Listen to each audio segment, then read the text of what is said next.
Hello everyone and welcome to CodeCast by STLTechTalk, where we'll be giving you instructional, informative, unique, and insightful commentary on programming, code, and technology. From robots to roadhouses, we will be bringing you the content you want and need. My name is JJ Hammond, and I'm joined tonight by two coding experts. Up first, our guest. He is an Android grandmaster, developing software for nearly 15 years, running software-based business for the last 5 years, author of several books, Android Application Development for Dummies, Android Tablet Application Development for Dummies. He has also contributed chapters to the Android Developer Tools book. He is interested in health and fitness, developer of Travel WODS app, and partner creator on Conquer, that's QONQR, works on MyFitnessPal, worked on Groupon, need I say more. Agile Event, if I'm saying that right, is his software consulting company. Sorry if I butchered that. Proud father and husband, likes long walks on the beach, no, just kidding. Likes CrossFit training and tinkering with new technologies. The amazing Donn Felker. Hello, Donn, and welcome to our show tonight. Thanks for having me. Thanks for being on. We really appreciate it. It's our pleasure. However, this show would not be possible without the human version of the Colt 45. King of the Hill in Minnesota is striving to distribute development knowledge to the masses and has spent the last 20 years architecting and implementing highly scalable ASP.NET applications throughout the Twin Cities. Everyone should worship this guy, the incredible Gus Emery. Hey, Gus. I'm not that incredible, but thank you, JJ, for the great intro. Donn, thanks for joining us. It's a pleasure seeing you again. Thank you. Good seeing you again, too. And don't forget to follow us on Twitter, hashtag CodeCast, Facebook /STLTechTalk. You can find us on Google+. Subscribe to our YouTube channel. Subscribe to our podcast on iTunes, Stitcher, Windows Phone, TuneIn Radio, or listen directly from our website. Visit STLTechTalk.com to keep up with our tech news, our podcasts, our CodeCast. Find out how you can advertise with us, or hire us to consult you on your technological needs. And don't forget, you can interact with the show by sending us feedback to podcast@STLTechTalk.com. And if you're watching us live, you can ask us questions via the chat room, and we will do our best to answer those questions in a timely manner. So without further ado, let's go ahead and kick off with the first question to Donn. How did you get into technology? Tell our viewers and listeners what got you into technology to begin with. I'd say early back in, I don't know, the late 90s. A little backstory here. I never liked computers. I grew up and I had a computer in my house. I never touched it. I was big into motocross. I raced motocross when I was younger, sponsored by Suzuki at one point. Did it pretty heavily. And then I'd moved to Arizona from Northern California to go to Motorcycle Mechanics Institute. And I was in the middle of going to school there. And I had a girlfriend at the time, and I was over to her house, and she was getting ready, and it was going to be a while. And she said, hey, why don't you just hop on the internet and just, check something out. And I said, well, what's the internet? And this is around 1999, really. And again, I'd literally never turned on a computer before that, except for a few odd occasions. And she turned it on, logged on to the internet, and said, all right, well, what do you want to know about? And I just asked, all right, well, some band name that I was interested in at the time. And she typed in the band name into, I think, Yahoo or Alta Vista or one of the early search engines, and all of a sudden, a bunch of results came back. And it was just a treasure trove of information about something I was super interested in at the time, yet I had never read before. And so I literally got sucked in head first into the computer like nothing else that I'd ever experienced before. And she took about an hour and a half to get ready, and it felt like 10 minutes. Long story short, 2 weeks later, when I got paid, I pretty much didn't eat anything but ramen and spent my entire paycheck buying my first computer. And the rest from there was kind of downhill. I wanted to learn how to build a web page. I was on the internet all day. I said, well, how do I build one of these things? I was really interested in building. I was, going to a motorcycle school about repairing and building motorcycles. And at the same time, I also did a lot of woodworking, like cabinet making in high school. And so I just said, hey, how do I build a web page? And I went down to the local Barnes & Noble and bought a couple of books on, Sam's Teach Yourself HTML in 24 hours, whatever it was earlier around that time. And I started teaching myself how to program web pages, and that got me into HTML and some CSS, and then into JavaScript, and then it just kind of got into, I started working at companies and started doing some automation for them in Excel using VBA script, and then I got into, classic ASP, and then it just kind of continually morphed from there. That's an amazing friggin' story, and I probably like two ends of the spectrum, right? You got your gearheads on the one side, and then your computer geeks on this side, and live in those two worlds. That would be a little bit interesting. I've had a pretty crazy life myself. I've never been entrenched in both those worlds at the same time, but I would assume that the one wouldn't really care too much for the other. But that's kind of cool, your story there, man, for sure. Yeah, it was an interesting ride, and when I graduated the motorcycle school, it was, hey, go get a job, changing tires and brakes in 100-degree temperatures outside, or I could stay sitting in this office where it's 75, get paid more money. Well, I think I know what the decision was. Pretty easy choice. Yeah, pretty easy choice. Like, let me think about that for a second. Yeah. And your success we'll talk about, obviously, on the show for people who don't know who you are, maybe finding this out for the very first time. Gus, you're up. Yeah. So, Don, how did you get started developing in the mobile platform?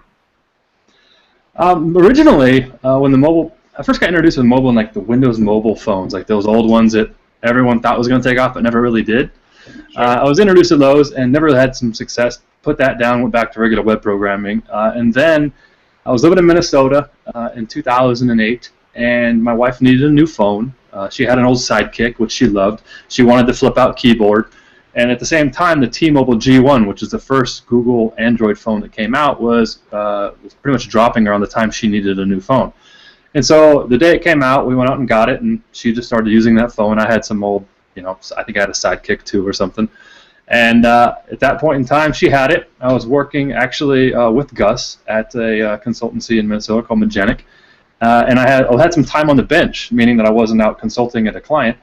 And you can pretty much learn whatever you want to learn, kind of keep your skills up to date if there wasn't something anybody needed help with. And so I had some extra time, and I decided, hey, I'm going to pull down and learn how to do some Android. And it was Java. I'd done Java in college, and so I just kind of pulled down the IDE, which was Eclipse at the time, and just started hacking away on it. And I created an app that was it's very silly. I used the accelerometer, and I wanted to figure out a way to swing the phone, and as soon as I stopped it, it would make a slapping sound. So it was like if I swung the phone, it would like slap someone. And it was called, slap something. I forgot what it was. But it was really silly and kind of dumb, but it was just, there was actually a lot of math involved. And then I got it done, and I released it, and it got some installs, but that was kind of my first forte into it. And then I just kind of started hopping in and trying different things with the platform, and that was kind of my general introduction into it, and it kind of took off from there a little bit. That's awesome. That's really cool. I want to smack somebody with my phone. So that's similar to a story that I heard from somebody else about what is it, Shake the Kitty application for the Windows Phone. That has millions of downloads now. I don't know. Tons of downloads. So I'm going to interject this one. Have you played with the new Windows Phone yet, Don? I haven't played with a Windows Phone in probably about a year. So is it within the last year or newer? Well, 8 or 8.1, whichever. I guess, when did 8 come out? 2 years ago? A year ago? Somewhere in that range. Probably about a year ago. Yeah, so it'd be the tiled phone. Yeah. I've played with it in the store, but I haven't actually sat down and developed anything against it. Okay. Yeah, it's actually an interesting platform. But why don't you tell us about some of the applications you've actually written that people might know about? Okay. So, as I said before, I had started off with that original Slap application and went from there, and I went into some entertainment-based apps, and as we talked about in the pre-show, I actually built some ringtone-based apps. They got very popular. They were part of the first 1,000 apps that shipped basically with the Android market, now called Google Play. Those got pretty popular. I ended up taking those down after making a little bit of money with them. And then I started speaking and talking a lot about Android at code camps and conferences and so forth. And then eventually I had the opportunity, after writing my book, which we can talk about how that happened, to work with the guys over at Groupon. And what ended up happening was I was actually writing the book and writing a client application at the same time, and I ran into something in a framework, a dependency injection framework called RoboJuice, that I needed a particular component in it that it didn't have implemented yet. And so I just went and forked the code, which was a Mercurial at the time up on Google Code, pulled it down, created a patch, sent the patch to the developer, and unknowingly, I didn't know this, but the developer was the lead, which was the only developer at Groupon at the time, on their Android app. And I submitted it. He kind of checked out the stuff I was doing and said, hey, this is really cool. We got talking, and it's like about a month or two later, he said, hey, I really need some help on this Groupon app. We're really starting to take off. And this is back in the pre-IPO days, and like this is back when Groupon was only in like 10 cities. And so he kind of said, hey, I really need some help. We're blowing up. We're going to all kinds of cities. We're going to start going international soon. Do you think you could come on and help me? My wife was, at the time, was just giving birth to my second child, and I was staying home a lot. And so I said, you know what? Yeah, I'll go ahead and help you out. And so I was just helping him out part-time for 3 weeks. And long story short, it ended up unfolding where I started working from Groupon from that point for about the next year to year and a half, full-time, taking their app from a very small installation base, which was still pretty popular at the time, but to an international base with millions of people and millions of installs all the way past IPO. And so that's the first app that I work on, people might know about. And the second app I've been working on for the last year to year and a half is MyFitnessPal, which is the #1 health and fitness application in the Android and also in iOS App Store. That is very cool. Cool. So why don't you tell us about how you go about architecting an Android app? Okay. Good question. Yeah, that's a great question. That's actually kind of the reason why I'm doing so much Android work, is because there's not really a lot of information on what's the best way to architect an Android app. And I run the PHX Android or Phoenix Android meetup group, and we talk a lot at the group about how, what HTTP library are you using, and how are you, using your views. Are you using dependency injection? Then the other person says, what is dependency injection? And so it's completely all over the board in regards to how to properly architect it. And you're going to find some companies do it completely different than the others. But what I found that works the best I always start with a couple of key tools. One of them is going to be a tool called Crashalytics. And now this is key for embedded devices such as Android and also iOS. Now Crashalytics is actually a library, so it's just a tool in my tool belt. But what it allows me to do is actually review my crashes online. So after I ship my app and I get it into customers' hands, the thing with Android, we have over like 4,500, there's probably a lot more now, I don't know, devices that we have to support of various screen sizes, resolutions, densities, all kinds of junk. And I have only 12. And so there's no way that I'm going to be able to test on all of them. And the app I write may work correctly on all 12, but I have no idea if it's going to work across, all 4,500 of them. So that tool helps me by reporting crashes back to me and says, hey, the user is running this type of device on this operating system at this time of day with this much RAM, blah, blah, blah, and it crashed, and here's where the crash happened, here's your stack trace. And so I'm able to actually analyze the stack trace and say, oh, I got a null pointer exception. I don't know why, but let me go figure it out now. So that's number one. Number two, I always make sure I'm using a dependency injection container.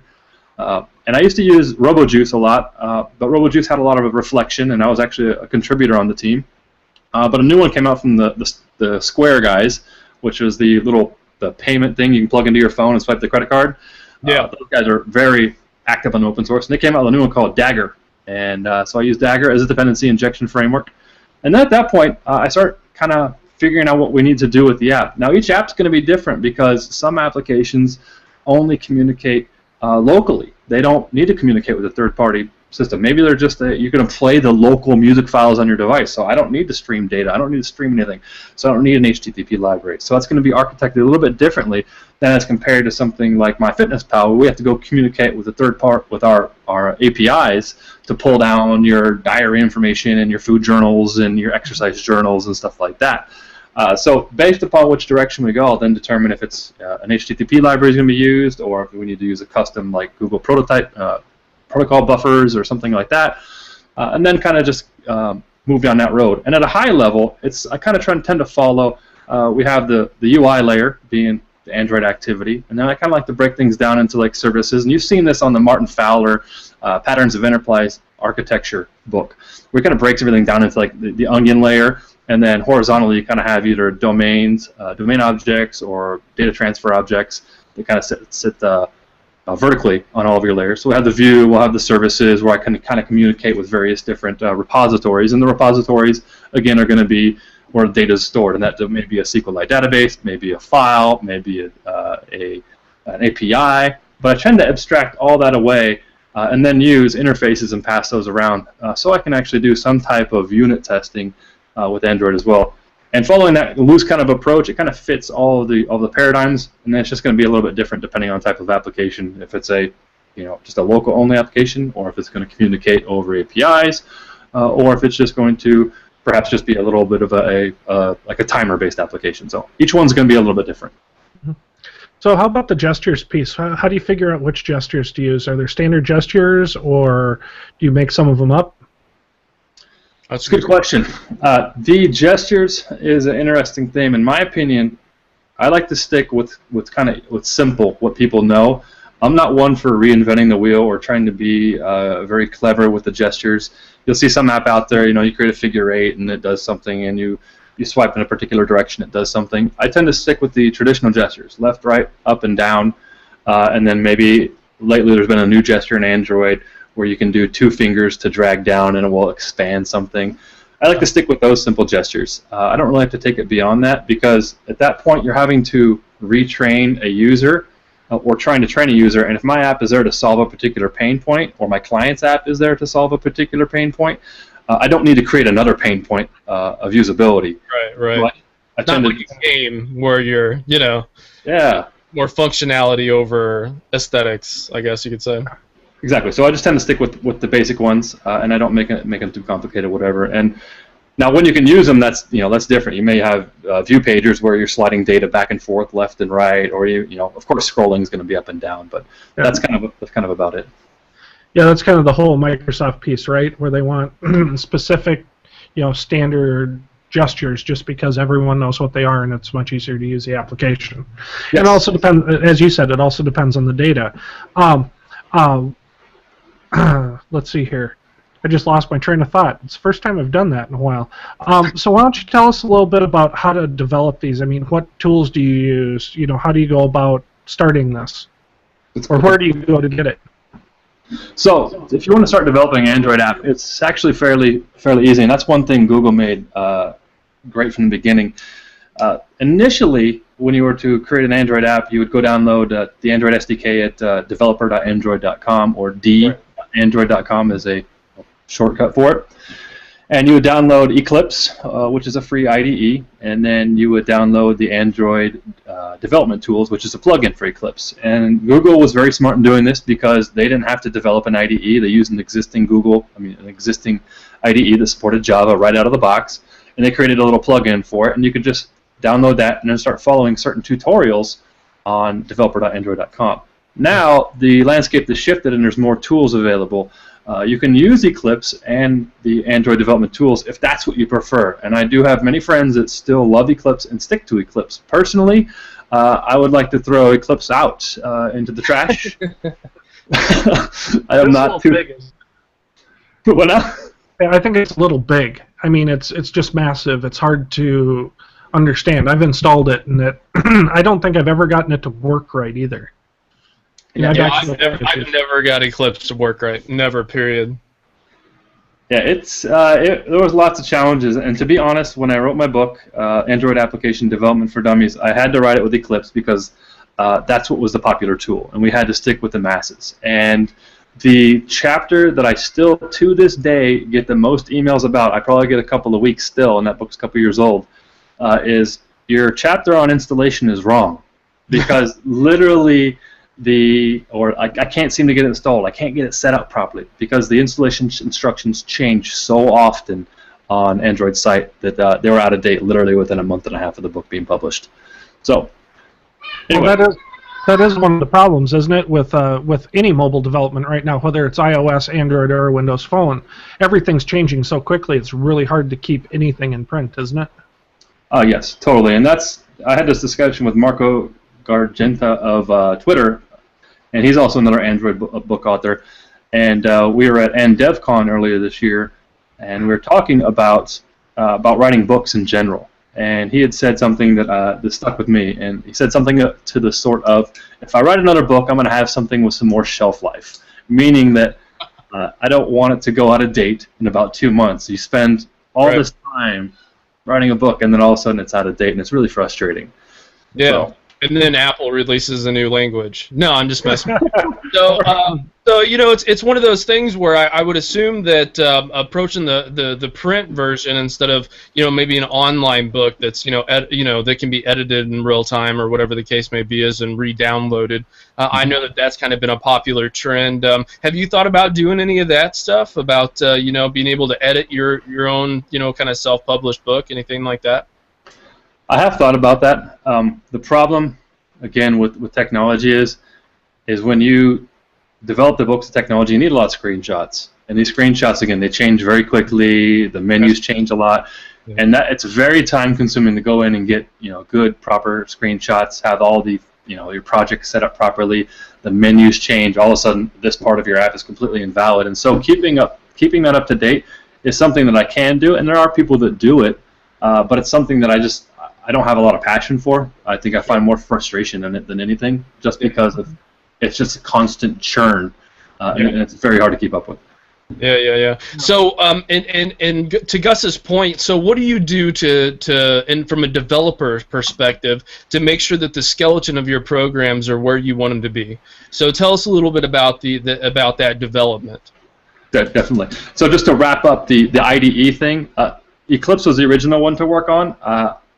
Again, I'm not a big fan of Eclipse. I'm a big fan of IntelliJ. For any of your listeners that are .NET listeners, you may be familiar with ReSharper. So IntelliJ is the IDE that's created by the same company that creates ReSharper, JetBrains. Google has recently teamed up with them, and they've created a new IDE for Android development. It's called Android Studio, and it's basically just IntelliJ, which is a phenomenal IDE, and it's taking IntelliJ and stripping it of all of the other aspects like J2EE and all these other Java languages and Spring and everything, and just saying, all right, this is the IDE for developing Java in Android and developing Android applications. Here it is. This is the only thing it does. You can download it for free. It's great. There's tons of tutorials on it. The reason why I like it is the same reason I loved ReSharper when I was doing a lot of .NET. Tons of hotkeys, super easy to navigate. Plugins work out of the box with Git, Mercurial, Subversion, all different kinds of stuff.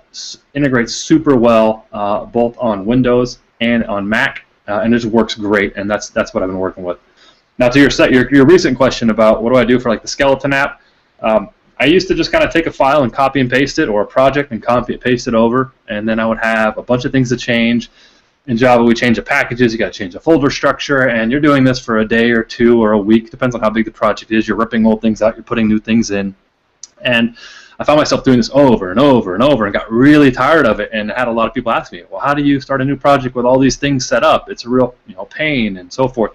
So what I ended up doing is actually creating a kind of a skeleton-based project, and it's called Android Bootstrap, and you can read more about it at androidbootstrap.com. And what Android Bootstrap is it includes all of the most common tools or tooling that you're going to use in an application. So it kind of just bootstraps your application development, gets you up and running. You're going to have you're going to have a couple screens built up. It's going to show you how it's going to include certain HTTP libraries for you. It's going to connect up to an API that I have on parse.com, which is basically a platform, API platform that you can use for free for a certain number of API calls. And you can also download the data file that I use so you can see how the data is stored. It's basically MongoDB in the cloud. Nice. Also use the fragments. I have a dependency injection container in there. I have some unit tests set up. I have a whole bunch of stuff set up inside there. So you can actually say, all right, well, I want to start a new project. I want to use this Android Bootstrap thing. And so I did that for a while, and then I thought, you know what, I'm still changing package names. I'm still changing folder names. I'm leaving stuff out that I'm shipping a product, and all of a sudden I'll go back to fix a bug, and I'm like, oh, whoops, totally forgot that there's an old file in here that doesn't need to be here, or the comments are completely invalid, or whatever. And at that point, I realized I needed to do something about it. So I went, and I like to solve problems, and I was working with Node at the time, and so I said, hey, I'm going to write a Node program to fix this. And I open sourced it as well, and the site that runs Android Bootstrap is actually a Node application. It runs up on Heroku, and all it does is a simple code generating tool that pretty much goes through brute force and looks at the code for Android Bootstrap, and it pulls it in through Git, and looks through all the files and says, all right, well, you want to change you want your new package name to be com.jj.hammond, or whatever you want it to be. Sure. And so it's going to go through and rename the files from the folders in Android. We have the packages are nested folders, and it's going to be com /Donn Donn Felker /Android /Bootstrap. And we're going to change that to, we're going to take all the files that are way down, buried deep down in there. We're going to copy them all out, create a new folder structure called com /JJ /Hammond. We're going to dump them all in there. And then I'm going to go through all the files and update all of the includes and the import statements and the namespaces or the package names, as you're called in Java. Nice. And I'm going to do all that for you. I'm going to rename the application to whatever title you've told me, and maybe JJ's Cool Music app, and it's just going to rename everything. And then it's going to zip it up for you and send it down. This all takes, I don't know, hundreds of milliseconds at the most, I think. And that's the generator's on AndroidBootstrap.com. You can test it out now. And download the app, and that comes ready to go with the Gradle build system. So you can just plug it right into your build system. It'll start building and running stuff, and that's how I start a new application. It kind of gives me a login form, gives me the HTTP stuff I'm going to work with, sets me up properly with fragments and view pagers, so I can have the swiping and gestures set up, and then I kind of hop in there and say, hey, I don't need these 4 or 5 things, and then instead of taking the time to build everything, which may have taken me 2 weeks, I take a couple hours and just rip everything out that I don't need, and then kind of just keep going from there. God, I feel smarter just by talking to you. So, looking at your site, what really was what stood out to me when I looked at it is ship code that works regardless if it's perfect or not. That's awesome. That was really cool. So, expand a little bit, if you will, on the next part of this solution, and Gus maybe can chime in on this. Tell us a little bit more about Android Studio in connection with some of your links, and maybe to get somebody going who probably already has some experience developing, in Visual Studios or whatever the case may be, just to kind of help them along. Okay. Yeah. So the first thing that you're going to want to do is you're going to want to download Android Studio. And you're just going to, the easiest way is just going to go to Google, type in Android space Studio, hit enter. You're going to find the download link. It's going to be on developer.android.com, be the first or second link. You're going to download that. Now here's the thing, with Android Studio comes packaged with the Android SDK. It's already set up. It's got one of the APIs usually already downloaded for you, so you're just pretty much running out of the gate. If you want, you can just, you can go through the tutorials and learn Android that way as well. Or if you would like to use something like Android Studio, which is I think what you're asking, right? Right. Yeah. If you want to use Android Studio, then you can just go to AndroidBootstrap.com, and I'm at Android Bootstrap, correct? All right. So go to AndroidBootstrap.com, download the files that you would like, so rename the package name and give it its own title, and then you get a zip file. Unzip the zip file, and then instead of Android Studio, you're simply just going to go into that folder location and open the build.gradle file. And what Android Studio does is it has Gradle support, and Gradle is the build system, the new build system that's used for Android.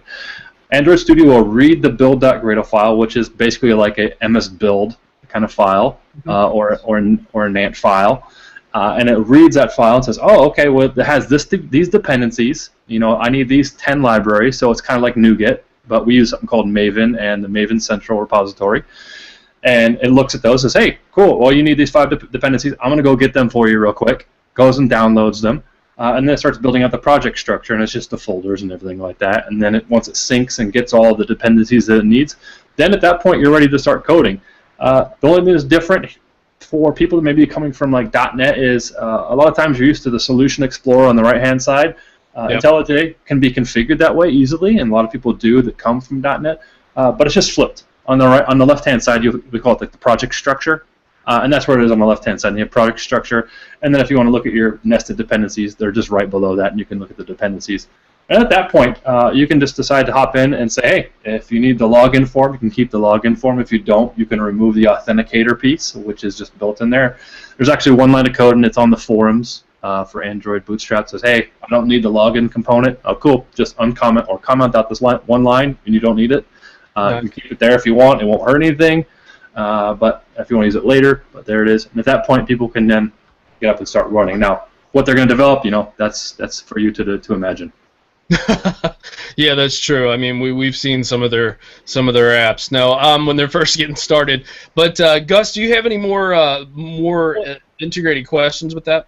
Yeah, actually I did. How do you store data locally on an Android? Because I know Windows has the Windows Phone has a small little data section and whatnot, and they have what is it, SQL Server Mobile and whatnot. But what does Android have?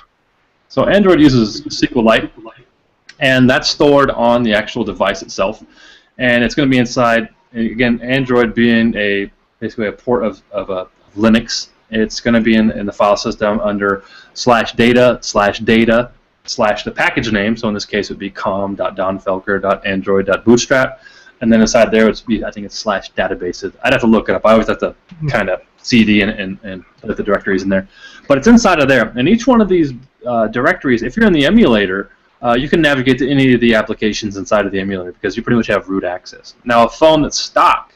One application cannot get to the other application's data. It's just through the permission system that's built into the system. But if the phone is rooted, you can easily get to someone else's data. So you could store it on SQLite, and SQLite's built into the Android framework. So you can use the SQLite openers and the helpers, and you can query, get cursors back, and store integers and so forth. And I'm actually in the middle of writing a blog post, or maybe posting here in the next week or so, about how I've written what we call a provider in Android, which is how we interact with the database sometimes, but I'm calling it the blob provider, because a lot of times we go JSON and you just want to shove a bunch of junk into a field, and I don't want to worry about it because the structure of it changes so much in JSON sometimes that I almost need to treat SQLite like a mini NoSQL database sort of, and so I'll just kind of dump it into a field and then pull it back out. And we actually did this at Groupon for quite a while as well.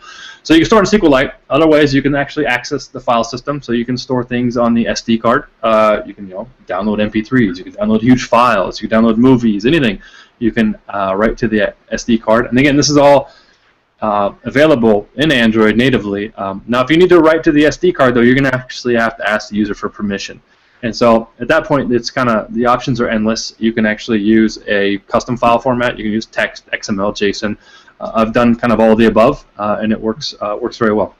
Oh, for test cases in different scenarios, yeah. Okay, I can see that. So is there any licensing cost for any of this? No. So the nice thing is Android Studio is free. If you want to use any open source project out there, usually it's free. Just look at the license, make sure you don't have to, it fits within your company's boundaries of what they accept. Android is free to use, so you don't have to pay Google to do anything. The only thing that you have to pay if you want to publish an application is going to be the Android developer fee, and I think it's a one-time fee. The last time I paid it was $25, but it was years ago that I paid it, and so I don't know if it's gone up at all. It might be 50, 25 or 50, but that's the only time I've ever had to pay anything at all. That's crazy. And you've made some serious buck. There's a lot of free software, so that is hot. I mean, so that kind of goes. I'm going to kind of interject here with some stuff that we hadn't talked about yet, because I'm just in one of those moods tonight. So how do you feel about, or what's your approach when there's about cross-platform development? Because you write. The way you write it seems you do it just within the Android use case scenarios. Do you see yourself that cross-platform ability? And if so, what tools would you use to do that? Okay, so that's a great question, and I'll provide you guys with a link that you guys can hopefully add to the show notes. I recently answered this exact question on Stack Overflow, and it gets continually upvoted. The question was on Stack Overflow is, should I use Xamarin to write a cross-platform app, or should I just use native? And he was originally talking about Android, but also, hey, if I want to use it, then I could also use it for iOS and Windows too. Cool. And you have other things like PhoneGap and stuff, but we'll talk about Xamarin first. Now, I have first hands-on experience with Xamarin. My app, Travel WODS, and WODS, W-O-D-S, is just workout of the day, that's what it stands for. It's just an application for people to have workouts when they're out at grandma's house or on a vacation. They just want to have little travel workouts where they don't have anything to work out with. But I originally launched it on Android, and I wrote it natively because that's what I knew how to do the fastest, and it worked. And then I realized, hey, it's a success. People are buying it. I need to get this on iPhone, because if people buy it on Android, it's usually 2 or 3 times the amount of people will buy it on iPhone. It's just how it is. Yeah. And so at the time, I didn't know. I had known a little bit of Objective-C, and I could have figured it out. And I had written a few apps, and I was like, you know what? There's too much going on in this app. I don't have time to figure it out. I'm consulting full-time at a client. I just need to get this done. Objective-C, I'd rather die. That's kind of how I felt at that point. And so at that point, I said, you know what? I'm going to look at Xamarin. And Xamarin was $400, and I downloaded the trial, and I built the app within the 30-day window that I had to try it. And I think I built it in 2 weeks using C# and Xamarin. Got it going, and it worked perfectly. There was like no bugs in it after I'd kind of worked out the kinks, and it was great. And I said, you know what, this is totally worth $400. If I make my money back in a couple of months, it's great. So I shipped the app after working with Xamarin. It made its money back, and it worked great. And then I got to the point where I needed to start making updates. I made a couple of updates, and then I got busy again. And I was like, all right, well, now I need to make a few more updates. And I was actually changing a lot in the app. At that point, I was making a lot of feature updates and requests and implementing them for users. And I got to the point where I couldn't do it. I said, well, I need to find someone to do this. And at that point, I started outsourcing a lot. And I outsourced some Android development. I was going to outsource the Xamarin stuff. Then I went to go find a Xamarin developer. And I couldn't find a Xamarin developer for under $150 an hour at the time. And this was... Yeah.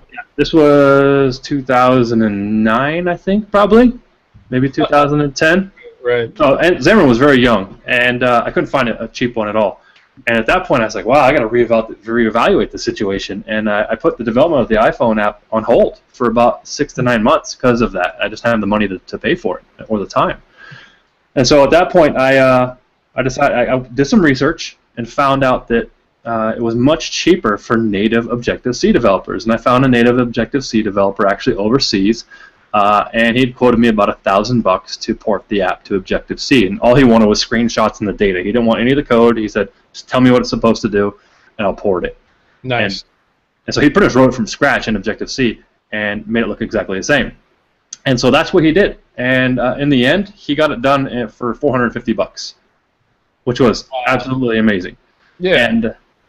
And so now it's still in Objective-C. And so that's the question that I answered on Stack Overflow. And I said, well, the thing is when you develop the app originally, it's great if you like C# and you're using C# and that's what you're familiar with. You're going to get it out the door fast. It's going to work. It's going to be great. It can help prove your MVP, your minimum viable product, quickly. But when you get to the point where you need to update it, you might run into an issue. If you're not the one that's updating it, or your team that does C# is not the one updating it, you're going to pay. And you're going to pay a lot of money. Now, if you're in-house and you do have the team and your team has committed to Xamarin and that's what you guys have decided to go for, then definitely go in. C# is a beautiful language. I love it compared to Java. It's gorgeous. Hop in there. Use all the features. Use Link. Use everything. I miss that stuff every single day that I work in Java, and do it. Now, the only caveat that I can say to add to that is, when doing so, either if it's MonoDroid or if you're using MonoTouch, I don't know if they've renamed them exactly, but that's what they were called when I was doing it. What ends up happening is you end up learning Android because there's not enough examples in MonoDroid or MonoTouch yet. So I end up actually learning Android, maybe just reading the code, and then I have to port that code I see on Stack Overflow into the C# equivalent. And so I start learning. You start learning iOS and Cocoa and all those other ones. I start learning Objective-C and more Java than I actually thought I was ever going to have to, because I'm like, I get these weird edge cases. Like, all right, well, I need to put a map on a pin. As the user drags the map, it needs to drop the pin and add a new pin based upon an API call. Then you start reading these weird edge cases. And so that's the other caveat. Now, if you're okay with all that, then definitely go full forward. I am totally behind Xamarin if a company is all behind it. Mm-hmm. Have you used PhoneGap at all? I have, yes. And I think PhoneGap has its place. I think one of the best use cases for it is still active right now, and that's the Untapped application. That's the kind of like the social application for beer connoisseurs. And so they're all PhoneGap. And I originally talked to those guys who started it and said, well, why don't you guys have a native app and stuff like that? And they're like, well, we just don't know Android. And because I was running Android and I was just playing with the app. And they're like, so we're using PhoneGap because it works for us. And in that regard, it works great because they're doing minimal native stuff that needs to be done. Now, I'm advising a company here in Arizona called Picmonic, and they do basically a medical application where it teaches medical students how to memorize complex medical terms, because when you say these crazy long medical terms, it means like 12 things, like, oh, you have this many pathogens and you have this many cells and this much stuff going on. And it's really hard to memorize. Code. It's like a line of code in one thing. And so what the founders did when they were in college is they created like these little pictures. And these pictures, actually, they call them Picmonic is what they're calling. They created a picture that had like this little a rhino with a banana on his back, and it has all these built-in meanings that you can just like look into it, and you're like, oh, okay, I can kind of see what it's talking about, and it sticks in your head and helps you memorize the terms. Long story short, they were going to build an iPhone app, and they wanted to go with PhoneGap because they wanted to go cross-platform. When we got into it, I realized with the requirements, they wanted to be able to have people create these, different types of things that require a lot of media interaction and maybe even like drawing on the screen or perhaps all these different types of things on the device itself that required a lot of native stuff that PhoneGap just wasn't really good at working at all. And so in those type of cases where you had to do a lot of native things, like a lot of games, PhoneGap's not going to be a good choice for that. Maybe Media Player is not a good choice for it. But something that's very kind of static and almost like a little social network, those type of things work very well. Okay. Yeah. Moonwalking with Einstein. Everyone should read the book Moonwalking with Einstein. I haven't read it. It was a guy who did the memorizing championship, basically, of the world, where you memorize like 50 cards, 50 different sets of card decks, and you have to repeat their order and all that kind of jazz.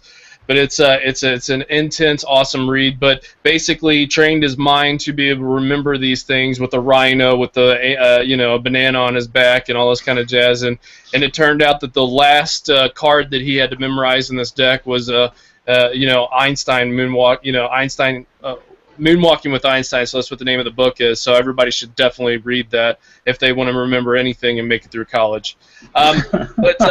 No, this kind of goes to a broader question for me is if you were to kind of do things right now, like if you were to go out and consult a company on a startup, would you say, hey, it would be better for you guys to go the whole Xamarin route and do it in C#, or would you say, have an Objective-C guy, have an Android developer, Java, with maybe some C# wrapping, whatever the case may be, and then your .NET or your Microsoft languages and different stuff like that. How would you approach that situation? Each one's going to be a little bit different. It depends on the product that they're building. It depends on the team. It also depends on their locale, the availability of developers they can get their hands on, the knowledge they have on staff. Do they have funding or not? A lot of it, it's very dependent. And so we have a couple of options to go here. And let's just take the traditional startup that you're going to see in Silicon Valley. They just got some funding, and they got some seed funding. Most of the time, those guys are going to be using some type of backend that's in Rails or in Node or something, or Python they've written. And at that point, you're going to find a lot of guys in the Silicon Valley that know iOS. There's a lot of them out there. There's a lot of guys that there's Android guys. They're really hard to find still, but they're out there. So a lot of times, those guys are going to want to go directly with native because it's going to give them more options in the long run. Now, if I find a Microsoft team, like a Microsoft shop, and one good example right now is actually a company called Wodify. That's WODIFY, and they're basically the #1 like CrossFit like tracking tool, I guess you would call it, for all the CrossFit gyms across the country. And they're actually a .NET shop. And if I was them, I would possibly recommend, hey, you guys all know .NET. You're very familiar with it. I think the owner even owns like a consulting firm. Like, hey, you should possibly look at a .NET Xamarin type of solution because you guys may be more familiar with it. If they have more funding, or if they don't feel that way, then they can also go with the traditional native approach. Now, PhoneGap, that's one I get asked a lot, and that usually comes into play when we have a team of developers where nobody knows anything whatsoever about native. And so they can create maybe a responsive site. And usually that's what I recommend them to do first is, hey, can you get your app to work in a responsive nature? And if so, try that first if you can get it working there, because users are going to know that it's not going to work responsively. And then I'll ask certain questions. Is your content very static? Does the user have to interact with it very much? Are you looking for heavy animations? Are you looking for users to be able to interact and have certain things that like very fluid animations and so forth. If you are, you're probably going to want to go native. And at that point, we kind of have the Xamarin discussion. But if not, then hey, then I think you might want to evaluate PhoneGap, kind of do a little proof of concept, see if this is going to feel right for your company, and if so, then continue down that road. Yep. No, and unfortunately, I missed about 2 seconds of that. But did you talk about doing like API calls and whatnot to say scanners or certain things that aren't standard phone pieces? That's kind of where I think PhoneGap kind of fails, don't you? Yes. And you'd push more for native apps, right? Yeah, if you're going to use something that's using like the accelerometer heavily, or you need very detailed GPS coordinate tracking, I mean, PhoneGap can do some things, and there's some tricks you can do to get it pretty accurate and certain things. But once you start interacting and need the interaction level with the closer to the metal and the OS, then yeah, that's where PhoneGap's going to fall down a little bit. Okay, gotcha. So how do you? Oh, go ahead.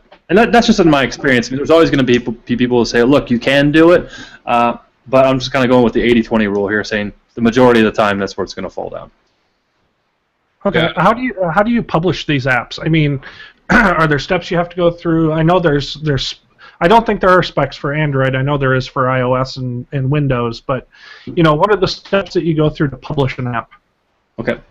So there's a couple of there's many app stores out there actually now, but the most popular ones are going to be Google Play and the Amazon App Store. And we'll just stick with Google Play for now. That's kind of the de facto to get your app out there. And when you finally get it going in Google Play, then you can move to Amazon. Now, with Google Play, you'll need a developer account, and then you'll need to be able to build your application inside of Android Studio or Eclipse. Excuse me. And once you do that, you're going to build what's called an APK file, an Android package file. And that's just basically like think of it like it's an executable on a Windows machine. And you're going to upload this file up to Google Play, and then Google Play is going to say, all right, what's the title? You need a description, and then you're going to need some screenshots, and you need a logo, and you need to upload these files, like PNG files. They'll tell you the dimensions. Upload those files, and then at that point, you hit publish, and then usually in about 3 to 5 hours, it propagates, and then your app is live inside of Google Play, and that's pretty much it. Awesome. Cool. So that's the main reason why a lot of people, that's the main reason I use Google as Android as my test bed, because I can actually get something out there, ship it, iterate a little bit faster. If I need to make changes, I can make changes, and it's in my user's hands that night, and I don't have to wait 2 weeks or longer for an App Store update. Yeah, that's amazing. And something I want to kind of jump on real quick too is, you being a developer and being literally from the ground up and kind of growing up in the tech world, instead of maybe having some seed funds, you self-taught and did it that way. Do you have a little bit more respect for Android because they allow for so much free resources? Because I don't feel as though, like right now, Xamarin I believe is $1,000 per license. So it's really steep, and it feels as though Android is and Google is in a position where, and they have been for several years, where they've allowed their developers to have the tools necessary to get at least what they want to get into the store and marketplace. I mean, what's your thoughts on that? My thoughts are, I feel that Android, and this is kind of almost tangential, Android hasn't even, we've seen a huge peak in Android, but we're about to see another one, and this is a kind of a higher level concept as well in mobile. We're about to start seeing some Android devices that come out that are going to be a lot lower quality Android devices, but are still smartphones, and the apps will still run on, and that we're going to have to support at some level. And this is going to be when these phones in the next few years make it overseas into developing countries like Africa and the surrounding nations in that area. Those are some of the largest and most active areas in the world. And as we get over there, it's just going to be more and more important to be able to reach these folks through your applications. And what Google has done by allowing you to get up and running quickly has been key. That's pretty much the reason why I am where I am today. If Google would have put a $500 fee in front of developing for their phone, I probably never would have wrote my first application. But the fact that the tools were free, I was working a full-time job. I had a baby on the way at the time. There was no way for me to have all this extra money to go develop. I downloaded everything, created apps, and as I told you guys before, I created some ringtone apps and made thousands of dollars off these weird ringtone apps. And it was like I had taken some nails and some wood that I found on the side of the road and built like this great big store and made some money from it. It was like something out of nothing. I think that's one of the reasons why Google has succeeded the way that they did, and enabled them to take off quite a bit. And I think that's going to be a key to their success still in the future. I mean, if you download IntelliJ Community or Android Studio, they're virtually almost the same.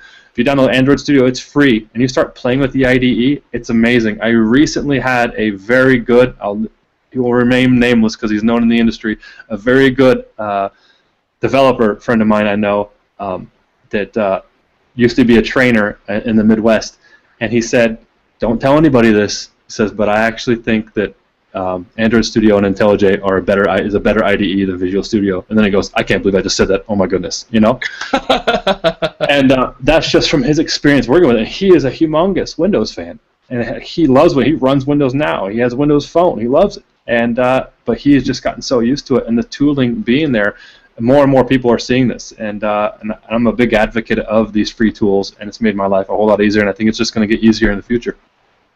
Well, you're a genuinely awesome person, Donn, I have to say. So where can people find more information about you and what you're doing and how you're doing it? And I want a signed copy of your book, by the way. No, yeah, books, plural. I'll give you my address later. So where can people find you at?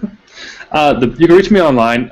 Usually the best way to reach me is through Twitter because it's really short form and I can get back to you a lot easier, and it doesn't take me forever to write like a book back to you. So hit me on Twitter, and that's at Donn Felker, and that's DONNFELKER. Or you can just go to my website, DonnFelker.com, and you can reach me through the contact form is there as well. And if you happen to write me through an email, it might take me a few days to get back to you because I have a lot of email, which is why I always recommend Twitter, because then I can usually always shoot you back a message while I'm hanging out real quick, and it doesn't take a lot of time. Nice. Cool. Gus, I know you have a question for him. Well, I've got quite a few questions for him, but one of the questions that I always think of is, how do you choose, and I know how you chose, but how would you suggest that our viewers choose which platform? I mean, whether it be iOS or Android. And secondly, can you give me kind of an example, because I know you said that you've kind of dabbled in all of them, what you see the difference between, like, say, Objective-C and Java or, whatnot is? Okay.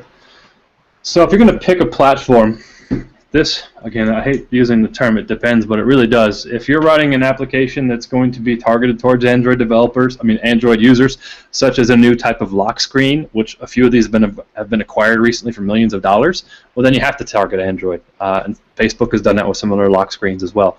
Now, if you're going to have a general purpose application that's going to be run in iPhone or Android, you kind of have to know where your market lives, and that's going to take a little bit of market research for you on the side. Now, the way I like to explain the platforms between iPhone and Android is I like to say that the iPhone is like shopping at Tiffany's. That's kind of like the high-end stuff where everything's kind of super nice and really fluid, and there's not a lot of garbage floating around, But then if you go to Target, you can kind of find anything you need. It's not going to be the highest quality stuff, but it's not going to be the lowest quality stuff either. You're going to find everything you need for the most part. And so that's the way I like to relate it. You're going to find more stuff at Target than you are at Tiffany's. But Tiffany's is going to be a higher-end product. So if you're targeting more towards a higher-end individual, the higher-income folks, more often than not, those type of people run iPhones. If you are targeting, but you want to target a larger audience, the more of a general population, then I think Android is going to be your best bet. Now, as a caveat, if you're looking for quick iteration and feedback, to kind of develop a feature, maybe do some A/B testing to see if this feature is going to work with your audience, then you might want to test that feature out on Android first because you can iterate a lot faster. Nice. The second question you had, the difference between the languages and so forth. Java, it's been around for a while. It's got a lot of foothold. And the nice thing about Java is that, Android's pretty much, Android applications are built with Java or the native development kit, which is more native C.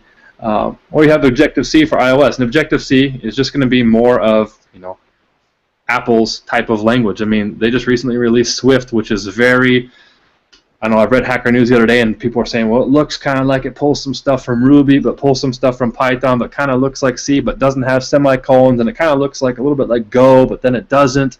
And it has all these different things, but then at the same time they throw these weird like constructs in here, and you're like, oh, okay, this definitely looks like an Apple language. You know, it's just one of these weird things where it just kind of looks at it's a lot better than Objective-C, but and so forth. But I think each language is different, and some people I know that I've developed Android applications with before hate Java. They can't stand it. They hate developing for Android, and they love working in Objective-C. It makes sense to them, and it works for them. And I think whatever's going to click for you and you enjoy working with is going to click for you. Sometimes, though, when you have to ship an app in a different language, sometimes you have to write in that language. And it just kind of is what it is. Sure. Okay. So, Don, what do you like to do away from the keyboard? That's kind of a good question. So, away from the keyboard, I may, and you may find me in like my home gym in the garage, like working. I try to work out at least 5 days a week for at least 30 minutes, just so I can stay active. I hate Objective-C, guys. That you may find me hanging out with the kids in the backyard in the pool. It's Arizona. You know, it's 106 outside right now, I think.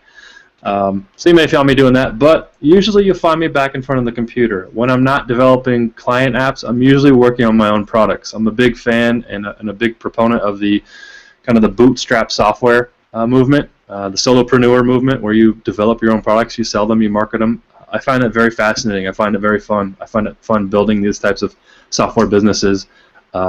There's no feeling in the world like building software that you've written from the ground up, putting it on the internet or an app store or Google Play, putting it out there, maybe doing a little bit of marketing, and all of a sudden seeing money come in from it. That first sale is such an amazing feeling that you're like, I did that. Yeah, you didn't tell you don't know who bought it. You don't know, Bob Smith who just bought your software, who paid, if it's a SaaS app, if it, running whatever, and they pay $59 a month, or if it's a $2.99 app on the App Store or Google Play. You don't know them. They just bought it, and that's a very cool feeling to see that, hey, people are interested in what I'm doing, and that's where I find a lot of the drive and passion that I have comes from. So that's what I tend to do a lot. Awesome, dude. That is so cool. I'm developing my first app for Android.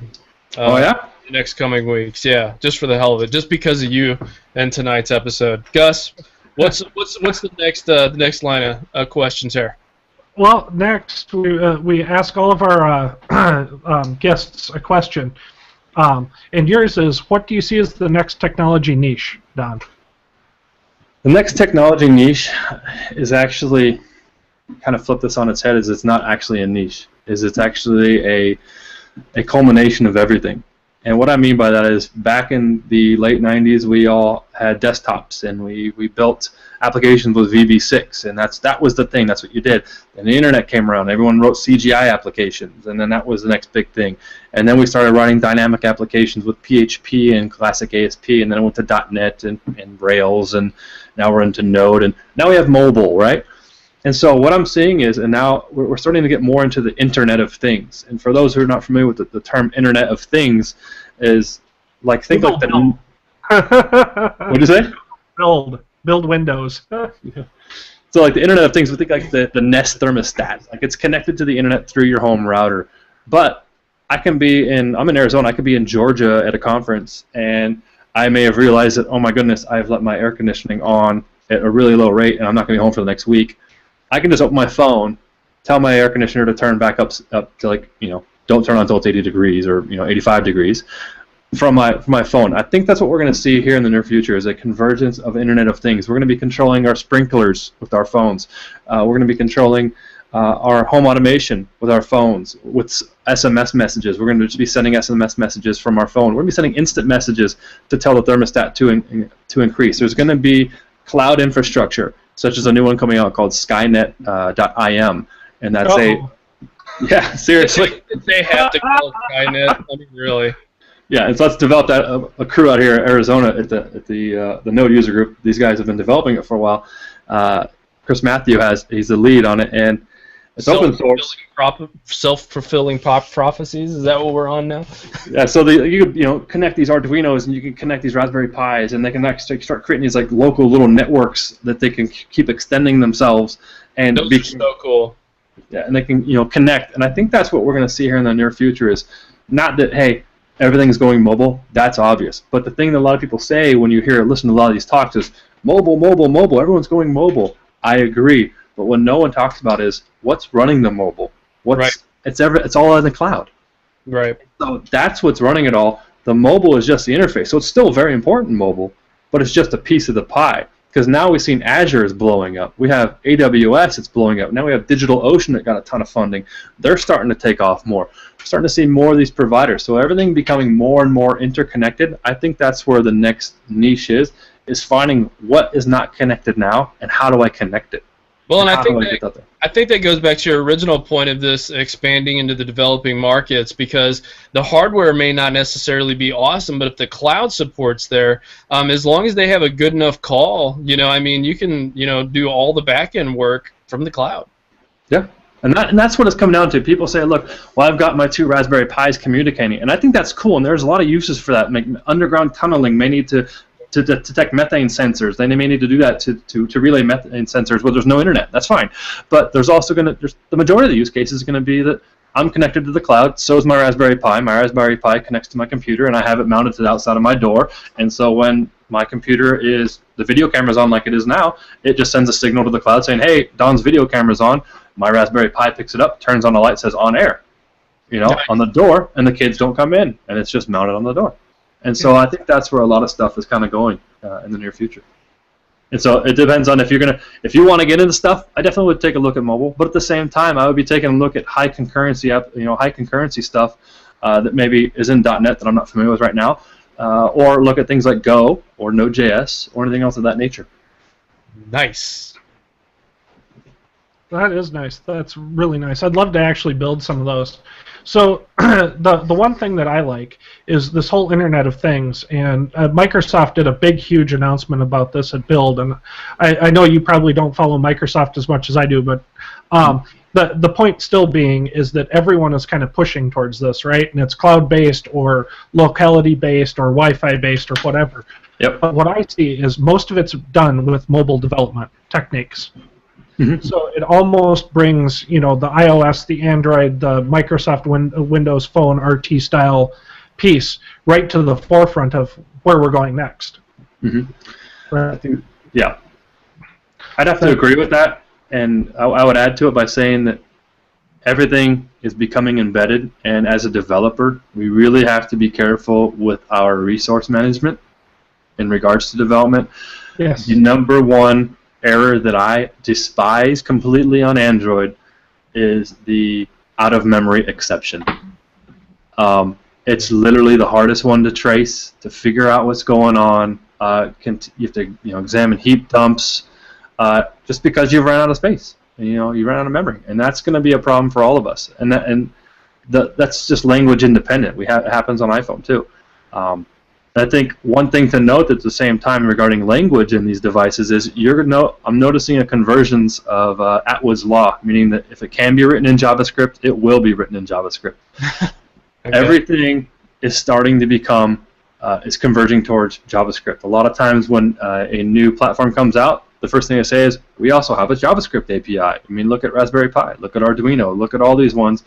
They all have NPM modules. For Node, they all have some type of JavaScript library, and it just seems to be a big convergence of that on top of embedded, as Gus was saying. Okay. That's amazing. Cool. Go ahead, Gus. Cool. Oh, no, I was just saying cool. That's cool. Yeah. Our connection, for some reason, is a little difficult on your end. You kind of sporadically pop in and out every once in a while. Well, that pretty much concludes, not pretty much, but I'm saying that concludes the interview segment of the show, so we definitely appreciate that. We appreciate you coming on, Donn. Thank you so much. Gus wants to talk a little bit about his application pick for this week. So, Gus, why don't you go ahead and tell our listeners about it? Well, it's kind of funny, Donn, because I know you're very, very familiar with this one, but I want to talk about Log4Net just briefly. It's something that I use a lot in my projects, both personally and professionally, and have used at a couple of the places that we've worked at in the past. But Log4Net is very simple to use. Right now it's a NuGet package, which makes it even easier for us to add. We just literally install the package, and it allows us to do all of our logging. And not only does it log, as Don was talking earlier, to files or whatnot, but it'll also do SQL databases, it'll do certain other deliveries. So it's definitely something to look for, and it's log the number 4 net, all one word. I suggest everyone goes and takes a peek at it, and we'll get a link up in our show notes. But as I said, it's a NuGet package, so all you have to do is to go to NuGet and search for it and install it and go play with it. It's very quick configuration. Yeah, it was pretty cool. I was checking it out for sure. And Yep. let's see. Okay, so announcements that we have coming up. Gus, actually, Don, while Gus is talking about this, maybe think about if you have any announcements you want to share with our audience, or just tell people about in general. But Gus, you have 2 upcoming talks, so why don't, or announcements to make. So why don't you go ahead and knock that out? Yeah, first I'll hit mine, then we'll let Don go.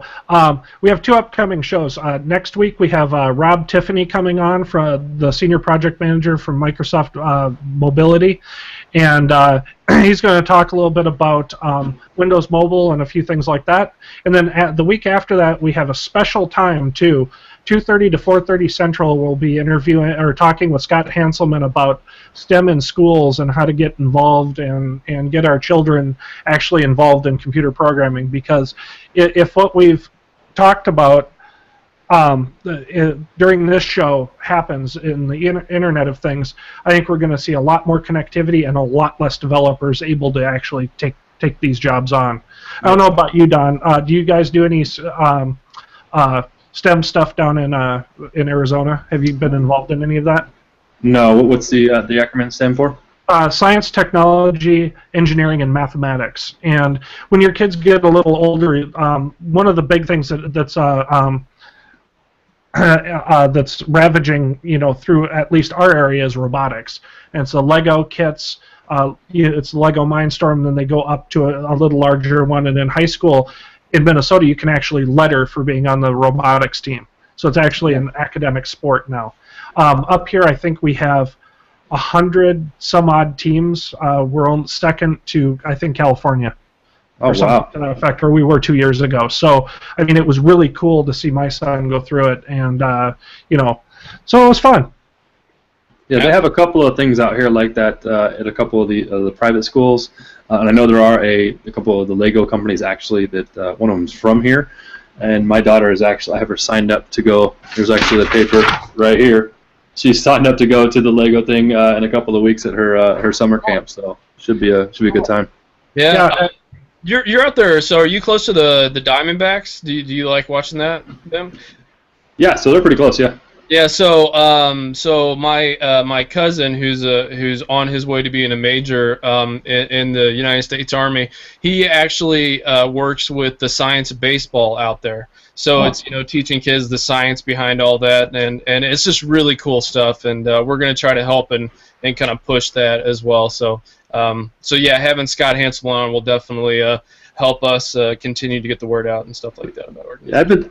In regards to the same topic, I think it's code.org. I'd have to check again. Yeah, it's Khan Academy. Yeah, so they have a part of their site you can actually go in and look for schools that need volunteers, and if you're a development professional, you can actually go in and say, hey, I'm willing to volunteer some time to educate children. And there's a couple of schools around here that I've thought about doing that, and I need to figure out our daughter, she's in transition of changing to a new school, so we're just determining where she's going to go.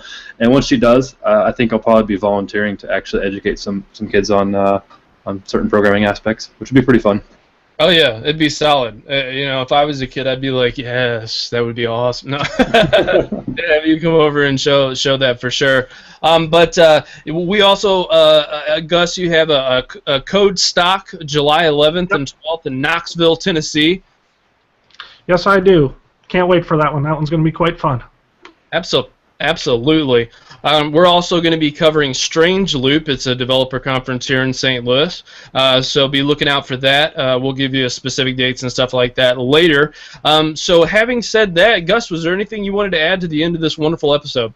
I want to thank Donn for coming on. He's been a friend for a few years. Like he said, we actually worked together years ago, a couple of times actually.